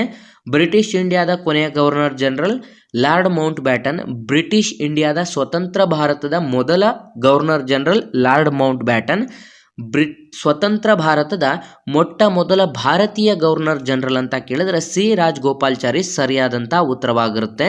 ನೆಕ್ಸ್ಟ್ 34ನೇ ಪ್ರಶ್ನೆ, ಶಕಕಾಲವನ್ನು ಆರಂಭಿಸಿದವರು ಯಾರು ಸ್ನೇಹಿತರೆ? ಶಕಕಾಲವನ್ನು ಆರಂಭಿಸಿದವರು ಯಾರು ಅಂತ ಇಲ್ಲಿ ಪ್ರಶ್ನೆ ಕೇಳಲಾಗಿರುತ್ತೆ. ಸರಿಯಾದಂಥ ಉತ್ತರ ಆಪ್ಷನ್ ಎ, ಕನಿಷ್ಕ ಸ್ನೇಹಿತರ. ಆಪ್ಷನ್ ಎ, ಕನಿಷ್ಕನು ಈ ಒಂದು ಶಕಕಾಲವನ್ನು ಆರಂಭಿಸಿದಂಥ ದೊರೆ ಕೂಡ ಆಗಿರ್ತಾನೆ. ನೆಕ್ಸ್ಟ್ 35ನೇ ಪ್ರಶ್ನೆ, ರಷ್ಯಾ ಕ್ರಾಂತಿ ನಡೆದದ್ದು ಈ ವರ್ಷ ಅಥವಾ ಯಾವಾಗ ಅಂತ ಪ್ರಶ್ನೆ ಆಗಿರುತ್ತೆ. ರಷ್ಯಾ ಕ್ರಾಂತಿ ನಡೆದದ್ದು ಯಾವ ಒಂದು ವರ್ಷದಲ್ಲಿ ಅಂತ ನೋಡಿದ್ರೆ ಸರಿಯಾದಂಥ ಉತ್ತರ ಆಪ್ಷನ್ ಡಿ, 1917 ಸ್ನೇಹಿತರ. ಆಪ್ಷನ್ ಡಿ, 1917ರಂದು ರಷ್ಯಾ ಕ್ರಾಂತಿ ಕೂಡ ನಡೆದಿರುತ್ತದೆ. ನೆಕ್ಸ್ಟ್ 36ನೇ ಪ್ರಶ್ನೆಯನ್ನು ನೋಡಿದ್ರೆ, ಸತಿ ಪದ್ಧತಿಯ ನಿರ್ಮೂಲನೆಗಾಗಿ ಹೋರಾಡಿದ ಭಾರತದ ನಾಯಕ ಯಾರು ಸ್ನೇಹಿತರೆ? ಸತಿ ಪದ್ಧತಿಯ ನಿರ್ಮೂಲನೆಗಾಗಿ ಹೋರಾಡಿದಂಥ ನಮ್ಮ ಭಾರತದ ನಾಯಕ ಯಾರು ಅಂತ ಇಲ್ಲಿ ಪ್ರಶ್ನೆ ಕೇಳಲಾಗಿರುತ್ತೆ. ಸರಿಯಾದಂಥ ಉತ್ತರ ಆಪ್ಷನ್ ಡಿ, ರಾಜಾರಾಮ್ ಮೋಹನ್ ರಾಯ್ ಸ್ನೇಹಿತರೆ. ರಾಜಾರಾಮ್ ಮೋಹನ್ ರಾಯ್ ಮತ್ತು ಲಾರ್ಡ್ ವಿಲಿಯಂ ಬೆಂಟಿಕ್ ರವರು ಸೇರಿ ಈ ಒಂದು ಸತಿ ಪದ್ಧತಿಯ ನಿರ್ಮೂಲನೆಗಾಗಿ ಹೋರಾಡಿದಂಥವ್ರು ಆಗಿರ್ತಾರೆ. ಹಾಗಾಗಿ ಆಪ್ಷನ್ ಡಿ ಸರಿಯಾದಂಥ ಉತ್ತರವಾಗಿರುತ್ತದೆ. ನೆಕ್ಸ್ಟ್ 37ನೇ ಪ್ರಶ್ನೆ, ಭಾರತದ ಸುಪ್ರೀಂ ಕೋರ್ಟ್ ನ್ಯಾಯಾಧೀಶರ ನಿವೃತ್ತಿ ವಯೋಮಿತಿ ಇದಾಗಿರುತ್ತದೆ ಸ್ನೇಹಿತರೆ. ನಮ್ಮ ಭಾರತ ದೇಶದ ಸುಪ್ರೀಂ ಕೋರ್ಟ್ ನ್ಯಾಯಾಧೀಶರ ನಿವೃತ್ತಿ ವಯೋಮಿತಿ ಇದಾಗಿದೆ ಅಂತ ಇಲ್ಲಿ ಪ್ರಶ್ನೆ ಕೇಳಲಾಗಿರುತ್ತೆ ಸ್ನೇಹಿತರೆ. ಸರಿಯಾದಂಥ ಉತ್ತರ ಆಪ್ಷನ್ ಬಿ, 62 ವರ್ಷಗಳು ಸ್ನೇಹಿತರೆ. ಆಪ್ಷನ್ ಬಿ 62 ವರ್ಷಗಳು ಸರಿಯಾದಂಥ ಉತ್ತರವಾಗಿರುತ್ತೆ. ನೆಕ್ಸ್ಟ್ 38ನೇ ಪ್ರಶ್ನೆ, ಭಾರತದ ಆರ್ಥಿಕತೆ ಇದಾಗಿದೆ ಸ್ನೇಹಿತರೆ. ನಮ್ಮ ಒಂದು ಭಾರತದ ಆರ್ಥಿಕತೆ ಮಿಶ್ರ ಆರ್ಥಿಕತೆ ಆಗಿರುತ್ತೆ. ಆಪ್ಷನ್ ಡಿ, ಇದೊಂದು ನಮ್ಮ ಭಾರತದ ಆರ್ಥಿಕತೆಯು ಮಿಶ್ರ ಆರ್ಥಿಕತೆಗೆ ಉದಾಹರಣೆಯಾಗಿರುತ್ತದೆ. ನೆಕ್ಸ್ಟ್ 40ನೇ ಪ್ರಶ್ನೆ, ರಾತ್ರಿಯಲ್ಲಿ ಅತಿ ಪ್ರಕಾಶಮಾನವಾದಂಥ ನಕ್ಷತ್ರ ಯಾವುದು? ರಾತ್ರಿಯಲ್ಲಿ ಅತಿ ಹೆಚ್ಚಿನದಾಗಿ ಪ್ರಕಾಶಮಾನವಾಗಿ ಕಾಣುವಂಥ ನಕ್ಷತ್ರ ಯಾವುದು ಅಂತ ಇಲ್ಲಿ ಪ್ರಶ್ನೆ ಕೇಳಲಾಗಿರುತ್ತೆ. ಸ್ನೇಹಿತರೆ, ಸರಿಯಾದಂಥ ಉತ್ತರ ಆಪ್ಷನ್ ಡಿ, ಸಿರಿಯಸ್ ಅಥವಾ ಸಿರಿಯಸ್ ನಕ್ಷತ್ರ. ಇದು ಅತಿ ಹೆಚ್ಚಿನದಾಗಿ ರಾತ್ರಿ ಹೊತ್ತಲ್ಲಿ ಅಥವಾ ಪ್ರಕಾಶಮಾನವಾದಂಥ ಒಂದು ನಕ್ಷತ್ರ ಕೂಡ ಆಗಿರುತ್ತದೆ. ನೆಕ್ಸ್ಟ್ 41ನೇ ಪ್ರಶ್ನೆ, ದಿಲ್ಲಿಯ ಕೆಂಪು ಕೋಟೆಯನ್ನ ಕಟ್ಟಿದವರು ಯಾರು ಸ್ನೇಹಿತರೆ? ದಿಲ್ಲಿಯಲ್ಲಿರುವಂಥ ಈ ಒಂದು ಕೆಂಪು ಕೋಟೆಯನ್ನ ಕಟ್ಟಿದವರು ಯಾರು ಅಂತ ಇಲ್ಲಿ ಪ್ರಶ್ನೆ ಆಗಿರುತ್ತೆ. ದಿಲ್ಲಿಯಲ್ಲಿರುವಂಥ ಈ ಒಂದು ಕೆಂಪು ಕೋಟೆಯನ್ನ ಕಟ್ಟಿದವರು ಆಪ್ಷನ್ ಸಿ ಶಹಜಹಾನ್ ಆಗಿರುತ್ತದೆ ಸ್ನೇಹಿತರೆ. ಆಪ್ಷನ್ ಸಿ ಶಹಜಹಾನ್ ಸರಿಯಾದಂಥ ಉತ್ತರವಾಗಿರುತ್ತೆ. ಮತ್ತು ನಮ್ಮ ವಿಶ್ವದಲ್ಲಿ ಅದ್ಭುತಗಳಲ್ಲಿ ಅಂತಂದರೆ ನಮ್ಮ ಭಾರತದಲ್ಲಿರುವಂಥ ಒಂದು ತಾಜ್ ಮಹಲ್ ಅನ್ನು ಕಟ್ಟಿದಂಥವರು ಕೂಡ ಶಹಜಹಾನ್ ಸರಿಯಾದಂಥ ಉತ್ತರವಾಗಿರುತ್ತೆ. ದಿಲ್ಲಿಯಲ್ಲಿ ಇರುವಂಥ ಅಥವಾ ದಿಲ್ಲಿಯಲ್ಲಿರುವಂಥ ಕೆಂಪು ಕೋಟೆಯನ್ನು ಕಟ್ಟಿಸಿದವರು ಕೂಡ ಶಹಜಹಾನ್ ಆಗಿರುತ್ತಾರೆ. ನೆಕ್ಸ್ಟ್ 42ನೇ ಪ್ರಶ್ನೆ, ಜಪಾನ್ ದೇಶದ ಸಂಸತ್ತನ್ನು ಏನೆಂದು ಕರೆಯುತ್ತಾರೆ ಸ್ನೇಹಿತರೆ? ಇದು ಕೂಡ ತುಂಬ ಇಂಪಾರ್ಟೆಂಟ್ ಆಗಿರುತ್ತೆ. ಜಪಾನ್ ದೇಶದ ಸಂಸತ್ತನ್ನು ಏನೆಂದು ಕರೆಯುತ್ತಾರೆ ಅಂತಂದರೆ ಆಪ್ಷನ್ ಎ ಡಯಟ್ ಎಂದು ಕರೆಯುತ್ತಾರೆ ಸ್ನೇಹಿತರೆ. ಆಪ್ಷನ್ ಎ ಜಪಾನ್ ದೇಶದ ಸಂಸತ್ತನ್ನು ಡಯಟ್ ಎಂದು ಕರೆಯುತ್ತಾರೆ. ಇಸ್ರೇಲ್ ದೇಶದ ಸಂಸತ್ತನ್ನು ಕ್ನೆಸೆಟ್ ಎಂದು ಕರೆಯುತ್ತಾರೆ. ಮತ್ತು ರಷ್ಯಾ ದೇಶದ ಸಂಸತ್ತನ್ನು ಡೂಮ್ ಎಂದು ಕರೆಯುತ್ತಾರೆ. ಸ್ನೇಹಿತರೆ, ಇವಿಷ್ಟು ಕೂಡ ಪ್ರಮುಖವಾದಂಥ ಒಂದು ರಾಷ್ಟ್ರಗಳ ಸಂಸತ್ತಿಗೆ ಯಾವ ಒಂದು ಹೆಸರಿನಿಂದ ಕರೆಯುತ್ತಾರೆ ಅಂತ ತುಂಬ ಬಾರಿ ರಿಪೀಟೆಡ್ ಆಗಿರುವಂಥ ಪ್ರಶ್ನೆಗಳಾಗಿರುತ್ತೆ. ಪ್ರಮುಖವಾಗಿ ನಿಮಗೆ ಅದ್ರ ಬಗ್ಗೆನೇ ಕೂಡ ಸಪ್ರೇಟ್ ಆದಂಥ ವಿಡಿಯೋ ಕೂಡ ಮಾಡಿದ್ದೀವಿ. ಯಾವ ದೇಶದ ಸಂಸತ್ತಿಗೆ ಯಾವ ಒಂದು ಹೆಸರಿನಿಂದ ಕರೆಯಲಾಗುತ್ತದೆ ಅಂತಲೂ ಕೂಡ ತಿಳಿಸಿದ್ದೀವಿ. ವಿದ್ಯಾರ್ಥಿಗಳು ವಿಡಿಯೋನ ನಮ್ಮ ಪ್ಲೇಲಿಸ್ಟಲ್ಲಿ ಹೋಗಿ ನಿಮಗೆ ಪೊಲೀಸ್ ಕಾನ್ಸ್ಟೇಬಲ್ ಅಥವಾ ವಿಲೇಜ್ ಅಕೌಂಟೆಂಟ್, PDO, BMTC ಅಥವಾ ಗ್ರೂಪ್ ಸಿ ಮತ್ತು FDA, SD ಹುದ್ದೆಗಳಿಗೆ ಸಂಬಂಧಪಟ್ಟಂತೆ ಸಪರೇಟ್ ಆದಂಥ ಒಂದು ಪ್ಲೇಲಿಸ್ಟ್ ಕೂಡ ಅವೈಲೇಬಲ್ ಇರುತ್ತೆ. ಅದರಲ್ಲಿ ನಿಮಗೆ ಯಾವ ಒಂದು ಹುದ್ದೆಗಳಿಗೆ ಸಂಬಂಧಪಟ್ಟಂತೆ ಎಕ್ಸಾಮ್ ಪ್ರಿಪರೇಷನ್ಗೆ ವಿಡಿಯೋಸ್ ಬೇಕಿರುತ್ತೆ, ಆ ಒಂದು ವಿಡಿಯೋಸನ್ನು ವಿದ್ಯಾರ್ಥಿಗಳು ಆದಷ್ಟು ನೋಡಿ ಮತ್ತು ನಿಮ್ಮ ಎಲ್ಲ ಸ್ನೇಹಿತರಿಗೂ ಕೂಡ ನಮ್ಮ ವಿಡಿಯೋಸನ್ನು ಶೇರ್ ಮಾಡಿ. ನೆಕ್ಸ್ಟ್ 43ನೇ ಪ್ರಶ್ನೆಯನ್ನು ನೋಡಿದ್ರೆ, ಕೆಳಗಿನ ಯಾವ ಪಕ್ಷಿಗೆ ರೆಕ್ಕೆಗಳು ಇಲ್ಲ ಸ್ನೇಹಿತರೆ? ಈ ಕೆಳಕಂಡ ಯಾವ ಪಕ್ಷಿಗೆ ರೆಕ್ಕೆಗಳು ಇರುವುದಿಲ್ಲ ಅಂತ ಪ್ರಶ್ನೆ ಆಗಿರುತ್ತೆ. ಸರಿಯಾದಂಥ ಉತ್ತರ ಆಪ್ಷನ್ ಬಿ ಕಿವಿ ಪಕ್ಷಿಗೆ ಸ್ನೇಹಿತರೆ. ಆಪ್ಷನ್ ಬಿ ಕಿವಿ ಪಕ್ಷಿಗೆ ರೆಕ್ಕೆಗಳು ಇರೋದಿಲ್ಲ. ನೆಕ್ಸ್ಟ್ 44ನೇ ಪ್ರಶ್ನೆ, ಜಪಾನ್ ದೇಶದ ರಾಷ್ಟ್ರೀಯ ಕ್ರೀಡೆ ಯಾವುದು ಸ್ನೇಹಿತರೆ? ಜಪಾನ್ ದೇಶದ ರಾಷ್ಟ್ರೀಯ ಕ್ರೀಡೆ ಯಾವುದು ಅಂತ ಇಲ್ಲಿ ಪ್ರಶ್ನೆ ಆಗಿರುತ್ತೆ. ಸರಿಯಾದಂಥ ಉತ್ತರ ಆಪ್ಷನ್ ಬಿ ಜೂಡೋ ಆಗಿರುತ್ತೆ. ಆಪ್ಷನ್ ಬಿ ಜೂಡೋ ಸರಿಯಾದಂಥ ಉತ್ತರವಾಗಿರುತ್ತೆ. ಸ್ನೇಹಿತರೆ, ನಮ್ಮ ಭಾರತ ದೇಶದ ಪ್ರಮುಖವಾದಂಥ ಒಂದು ರಾಷ್ಟ್ರೀಯ ಕ್ರೀಡೆ ಯಾವುದು ಅಂತಂದರೆ ಹಾಕಿ ಆಗಿರುತ್ತದೆ. ಅದೇ ರೀತಿ ನೀವು ಯಾವ ದೇಶದ ಒಂದು ರಾಷ್ಟ್ರೀಯ ಕ್ರೀಡೆ ಯಾವುದಾಗಿದೆ ಅಂತ ನೀವು ಕಂಪ್ಲೀಟ್ ಆಗಿ ತಿಳ್ಕೊಬೇಕಾಗಿರುತ್ತೆ. ನೆಕ್ಸ್ಟ್ 45ನೇ ಪ್ರಶ್ನೆ, ಶ್ರೀಮತಿ ಇಂದಿರಾ ಗಾಂಧಿಯವರ ಸಮಾಧಿಯ ಹೆಸರೇನು ಸ್ನೇಹಿತರೆ? ಶ್ರೀಮತಿ ಇಂದಿರಾ ಗಾಂಧಿಯವರ ಸಮಾಧಿಯ ಹೆಸರೇನು ಅಂತ ಇಲ್ಲಿ ಪ್ರಶ್ನೆ ಕೇಳಲಾಗಿರುತ್ತೆ. ಸ್ನೇಹಿತರೆ, ಅವರ ಒಂದು ಸಮಾಧಿಯ ಹೆಸರೇನು ಅಂತ ನೋಡಿದ್ರೆ ಸರಿಯಾದಂಥ ಉತ್ತರ ಆಪ್ಷನ್ ಬಿ ಶಕ್ತಿ ಸ್ಥಳ ಆಗಿರುತ್ತೆ. ಆಪ್ಷನ್ ಬಿ ಶಕ್ತಿ ಸ್ಥಳ ಇಂದಿರಾ ಗಾಂಧಿಯವರ ಸಮಾಧಿ ಸ್ಥಳ ಕೂಡ ಆಗಿರುತ್ತದೆ. ನೆಕ್ಸ್ಟ್ 46ನೇ ಪ್ರಶ್ನೆ, ಗಣಿತಶಾಸ್ತ್ರದಲ್ಲಿ ಸೊನ್ನೆಯನ್ನು ಕಂಡುಹಿಡಿದವರು ಯಾರು ಸ್ನೇಹಿತರೆ? ಗಣಿತಶಾಸ್ತ್ರದಲ್ಲಿ ಇಡೀ ವಿಶ್ವಕ್ಕೆ ಸೊನ್ನೆಯನ್ನು ಕಂಡುಹಿಡಿದವರು ಯಾರು ಅಂತ ನೋಡೋದಾದ್ರೆ ಇಡೀ ವಿಶ್ವದಲ್ಲಿ ಸರಿಯಾದಂಥ ಉತ್ತರ ಆಪ್ಷನ್ ಬಿ ನಮ್ಮ ಭಾರತೀಯರು ಆಗಿರ್ತಾರೆ ಸ್ನೇಹಿತರು. ಆಪ್ಷನ್ ಬಿ ನಮ್ಮ ಭಾರತೀಯರು ಸರಿಯಾದಂಥ ಉತ್ತರ ಕೂಡ ಆಗಿರುತ್ತೆ. ನೆಕ್ಸ್ಟ್ 47ನೇ ಪ್ರಶ್ನೆ, ಹಾಕಿ ತಂಡದಲ್ಲಿ ಎಷ್ಟು ಜನ ಆಟಗಾರರು ಇರುತ್ತಾರೆ ಸ್ನೇಹಿತರೆ? ಹಾಕಿ ತಂಡದಲ್ಲಿ ಎಷ್ಟು ಜನ ಆಟಗಾರರು ಇರುತ್ತಾರೆ ಅಂತ ನೋಡಿದ್ರೆ ಪ್ರಮುಖವಾಗಿ ಪ್ರತಿಯೊಂದು ಕ್ರಿಕೆಟ್ ಆಗಿರಲಿ ಅಥವಾ ನಿಮಗೆ ಫುಟ್ಬಾಲ್ ಆಗಿರಲಿ ಅಥವಾ ನೆಕ್ಸ್ಟ್ ನಿಮಗೆ ನಾವು ಇನ್ನೂ ನೋಡೋದಾದ್ರೆ ವಾಲಿಬಾಲ್, ಈ ರೀತಿ ಒಂದು ಪ್ರಮುಖ ಒಂದು ಕ್ರೀಡೆಗಳಲ್ಲಿ ಎಷ್ಟು ಜನರು ಪಾರ್ಟಿಸಿಪೇಟ್ ಮಾಡುತ್ತಾರೆ ಒಂದು ತಂಡದಲ್ಲಿ ಅಂತ ಪ್ರಶ್ನೆ ಆಗಿರುತ್ತದೆ. ಸ್ನೇಹಿತರೆ, ಇಲ್ಲಿ ಹಾಕಿ ತಂಡದಲ್ಲಿ ಎಷ್ಟು ಜನರು ಇರುತ್ತಾರೆ ಅಂತಂದರೆ ಆಪ್ಷನ್ ಎ 11 ಜನರು ಇರುತ್ತಾರೆ. ಆಪ್ಷನ್ ಎ 11 ಜನರು ಇರುತ್ತಾರೆ. ಅದೇ ರೀತಿ ಕ್ರಿಕೆಟ್ ಅಲ್ಲೂ ಕೂಡ 11 ಜನರು ಇರುತ್ತಾರೆ. ಅದೇ ರೀತಿ ಕಬಡ್ಡಿಯಲ್ಲಿ 7 ಜನರು ಇರುತ್ತಾರೆ. ನೆಕ್ಸ್ಟ್ 48ನೇ ಪ್ರಶ್ನೆ, ಯಾವ ವಿಟಮಿನ್ ಕಿತ್ತಳೆಯ ಹಣ್ಣಿನಲ್ಲಿ ಲಭ್ಯವಿರುತ್ತದೆ ಸ್ನೇಹಿತರೆ? ಕಿತ್ತಳೆಯ ಹಣ್ಣಿನಲ್ಲಿ ಅಥವಾ ಆರೆಂಜ್ ಅಲ್ಲಿ ಯಾವ ಒಂದು ವಿಟಮಿನ್ ಲಭ್ಯವಿರುತ್ತದೆ ಅಂತ ಇಲ್ಲಿ ಪ್ರಶ್ನೆ ಕೇಳಲಾಗಿರುತ್ತೆ. ಸರಿಯಾದಂಥ ಉತ್ತರ ಆಪ್ಷನ್ ಸಿ, ವಿಟಮಿನ್ ಸಿ ಆಗಿರುತ್ತದೆ ಸ್ನೇಹಿತರೆ. ವಿಟಮಿನ್ ಸಿ ಹುಳಿಯಾದಂಥ ಒಂದು ಪದಾರ್ಥಗಳಲ್ಲಿ ಆಪ್ಷನ್ ಸಿ ವಿಟಮಿನ್ ಸಿ ನ ಒಂದು ಅಂಶಗಳನ್ನು ಒಳಗೊಂಡಿರುತ್ತದೆ. ಹಾಗಾಗಿ ಆಪ್ಷನ್ ಸಿ ಸರಿಯಾದಂಥ ಉತ್ತರವಾಗಿರುತ್ತೆ. ನೆಕ್ಸ್ಟ್ 49ನೇ ಪ್ರಶ್ನೆ, ರಾಮಾಯಣ ದರ್ಶನಂ ಬರೆದಂಥ ಕವಿ ಯಾರು? ರಾಮಾಯಣಂ ದರ್ಶನಂ ಬರೆದಂಥ ಕವಿ ಯಾರು ಅಂತ ಇಲ್ಲಿ ಪ್ರಶ್ನೆ ಕೇಳಲಾಗಿರುತ್ತೆ. ಸರಿಯಾದಂಥ ಉತ್ತರ ಆಪ್ಷನ್ ಸಿ ಕುವೆಂಪು ಅವರು ಸ್ನೇಹಿತರು. ಆಪ್ಷನ್ ಸಿ ಕುವೆಂಪು ಅವರಿಗೆ ಈ ಒಂದು ರಾಮಾಯಣ ದರ್ಶನಂ ಬರೆದಂಥ ಕವಿ ಕೂಡ ಆಗಿರುತ್ತಾರೆ. ನೆಕ್ಸ್ಟ್ 50ನೇ ಪ್ರಶ್ನೆ ಕಡೆಗೆ ಬರೋದಾದ್ರೆ, ಡಿಸೆಂಬರ್ 25ರಂದು ಹುಟ್ಟಿದ ಭಾರತದ ಪ್ರಧಾನಿ ಯಾರು ಸ್ನೇಹಿತರೆ?